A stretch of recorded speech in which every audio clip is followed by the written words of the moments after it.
There are two questions that have been guiding the course of my life. The first one, it came up when I was a teenager, which was, who am I? Who am I? And I used to go to libraries and read books on psychology and see if through the knowledge of psychology I could know myself. I wasn't very successful at that, but you know. And the second question, it came up when I was in architectural school. When I joined architectural school, I just loved it. I loved architecture, interior design, graphic design, product design, creating beauty. I just felt so grateful and privileged to be able to study something that I was really passionate about. But there was something that teachers couldn't really grasp, and that I was wondering is how architecture affects health and well-being. I often wonder why sometimes when you get into a space, you feel peaceful and you feel that there is something that you cannot really tell what it is, but it makes you feel good. And sometimes other spaces that were, they had a beautiful design and they were functional and everything, but you didn't have that sense of why I don't feel good here. And I didn't know what was behind all that. And I often ask teachers how architecture affects health and well-being, going beyond what you can see and touch, going beyond the form, but they couldn't really tell me. So that question really struck with me. And then I started to work in architectural studios. And at some point, I was working in an architectural studio that they were focused on designing shopping malls. That was certainly something that I didn't enjoy at all. And at some point, I was just, this is not architecture. There is something much more than this. And I was really looking for meaning. There is meaning, there's something more meaningful, something beyond what is currently being practiced and done in architectural studios. And at some point, I had been going through this process of awakening, and I didn't know what to do with what was happening in me. I was very shocked with the experiences that I was having. At the same time, I had this quest with architecture, but there were something very clear, crystal clear to me, that I had to go to India and figure that out. I had never been in India before, but it was a deep calling, and at some point that calling was so strong that it became a need. This is a need, I have to go to this place. So at some point I just took 6 months off to dedicate myself fully to my own interior architecture, and I landed in India. 10 days later, I arrived to Ananda, Pune. I didn't know who was Yogananda, who was Kriyananda, what Ananda was about. I had no idea. But I just landed there. And the other day I was talking to Arudra, and Arudra said to me, once a devotee came to Swamiji and asked, what's my dharma? And Swamiji answered, what's in front of you? And when I arrived there, what got in front of me was this book, Space, Light and Harmony. That was the first book that I read coming to the path and to Ananda. It wasn't an autobiography of a yogi. It was this book. And I read it and I found it very interesting. And interestingly, for some reason at the time, what struck me the most about this book was, this man with $300 as a salary or $300 in his pockets. I don't remember exactly the details, but he mentioned something like that. And he was able to build all that. Was wow. Yeah, I was very amazed at that. But well, I was in Ananda, Pune for 3-4 weeks with Narayani, Suryo, Bharat, Samini, doing Karma Yoga together. Then I went to Kerala.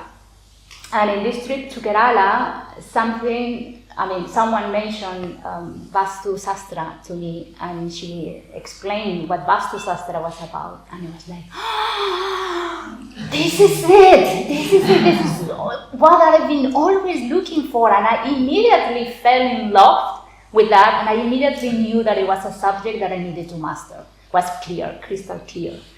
And in the same month in Kerala, I knew that master was my guru. So those two things came together, and then I came back to Ananda Pune, and I took discipleship and all that. So I started on the yoga path, and as I was progressing as a disciple, I was learning Vastu at the same time. It was like two bodies of knowledge, Vastu and yoga, that they were coming together. And then later on, an opportunity of doing a PhD in Oxford came up. That wasn't my idea. I had never crossed my mind to do a PhD. That was master's idea, not mine. But anyway, and I joined the PhD, and again I was going, as I was progressing on the path, I was able to go deeper into what Vastu Shastra really is versus what many people think it is, which is a different story. And at some point, going in with these two parallel knowledge, I realized that they were not two parallel bodies of knowledge, but they were actually sister sciences. And that the core principles of both were the same. So at that moment, instead of going like this on a parallel level, it was like this dance of those two bodies of knowledge that were dancing together, and they were informing one another, and they were going, both of them, on the same direction, which is God. And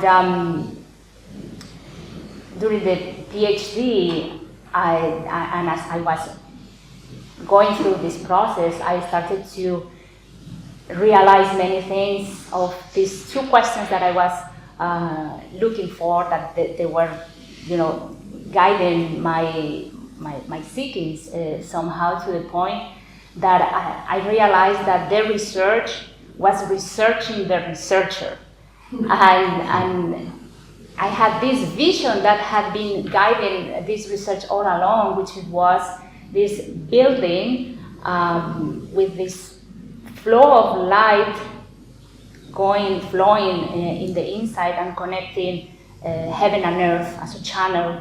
And at some point I realized that it was a projection of what I was looking in myself. And I also realized that Vastu, in a sense, it is spirit into form. Vastu, the root Vastu means life.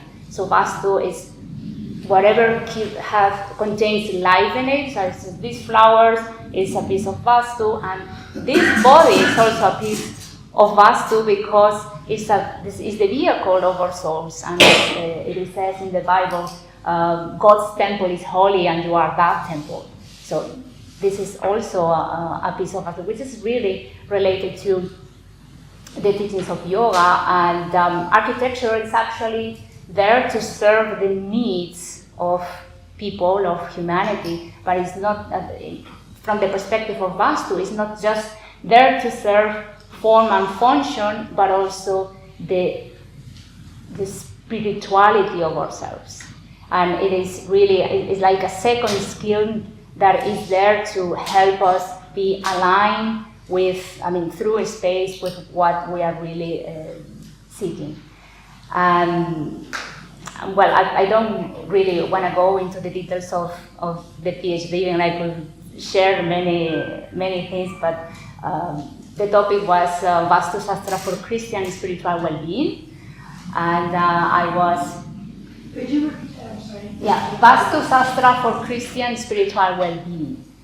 And it was about this studying the application of Vastu principles into the design and construction of 3 Orthodox churches, St. Thomas Orthodox churches in South India, pre-colonial churches, and also how the spaces of those churches were connecting towards the transcendent, and how the people who visited those churches nowadays could experience spiritual well-being, and if they experienced spiritual well-being, and if they did, what they were really experiencing. And there are many things that I could share, but that's just not the topic of our discussion. But one of the things that I find out, which makes a lot of sense for us as yogis, is that many people mention a part of how those spaces were making them feel. I was using a quantitative and qualitative approach. Many people share their experiences, and I saw a trend of repetition. Many people were repeating peace of mind, love, power, and the repetition was so intense that at some point I realized that what the people were experiencing were the 8 aspects of Master of God that Master was talking about: peace, love, power, light, and so on. And also that the sacred space of these churches had the ability to raise people's consciousness, and because the consciousness of the people that were visiting those spaces were raised, many of them could experience healing. Experience what? Healing. And as I was progressing with the research, I started to understand much better what Swami wrote in his books, Space, Light and Harmony, Art as a Hidden Message, the importance of a harmonious environment, cities of light. And I could, as I was progressing on the path and I was going deeper into Vastu, I could better understand what Swami was talking about. And at some point, when I was writing the last chapter of the thesis, I got an aha moment, which was like, now I understand why Master and Swami wanted me to do this, because they want me to combine the wisdom of Vastu with the yoga teachings of our path to develop what Swami already wrote in these books. So that made a lot of sense to me. And what else I wanted to share about that?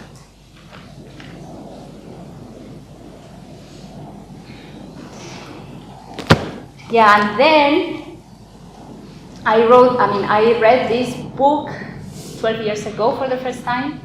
I read it again recently, and I could go much deeper and truly understand from the lenses of the Vastu knowledge what Swami was really talking about, and he used Vastu principles. I'm not sure whether he was aware of it or not, but he was very obviously in tune. And what Swamiji was looking for with Space, Light and Harmony, as he described it here, was inner clarity. And the creative process of Vastu, as I wrote there, is Vastu, which is the spirit, and there is this ideal, this spiritual ideal, that aims to be manifested into form, into material form. And there is an ancient text called Vastu Sutra Upanishad that this text explains the process, and says that there is a spiritual idea that you want to manifest or express and bring into material form. In this case, Swamiji was looking for inner clarity, and there is this spiritual ideal, and then there are some attributes to that ideal. The attributes that Swamiji used to achieve inner clarity were space, light, and harmony. Once he was clear that space, light, and harmony were the attributes of what he was seeking, then he went down to express that into form, and through the geometry that he chose for crystal clarity, he was looking for this sense of spaciousness. In terms of light, he decided to have many wide windows, this connection with the outer environment, skylights to bring the natural light in. And obviously the harmony it was very in tune with the natural environment, which is what Vastu is all about, to create spaces in harmony with the environment, but in harmony with the visible and invisible aspects of reality. And Swamiji was great into being able to represent that, and that was a big understanding for me to be able to understand better what Swamiji was describing in this book through the lenses of Vastu. And I also personally found that in order to go from spirit to form, to material form, this creative process, that it is very important to practice contemplation. But now, what contemplation is really about? Contemplation, as the proper name indicates, it is form, the etymological meaning is con, which means joining, temp, which comes from the Latin root of templum, and action, tion at the end, contemplation. So the root, temp, that came from this Latin term templum, it originally didn't mean what we understand now as a temple. It meant a measure that was there up in the sky, and then it is about to bring down that measure that is up there in the sky towards the earth. So it means about joining that higher vision and bring it down. Of course, there are lots of aspects related to cosmology, astrology, and astronomy. That is why many Jyotis astrologers are into Vastu. But it also relates to using a superconscious state of mind. You know, we go out and we look at the sky. Of course, where I want to see the sun, clouds, and that's it. So it's about designing using superconsciousness and be able to bring down that vision that is up there. And so now I'm just wondering, and we'd like to open to discuss, and the same way Swamiji was able to draw the attributes of inner clarity, which he was looking for. What are the attributes that you think an uplifting space should have? Wow. Thank you.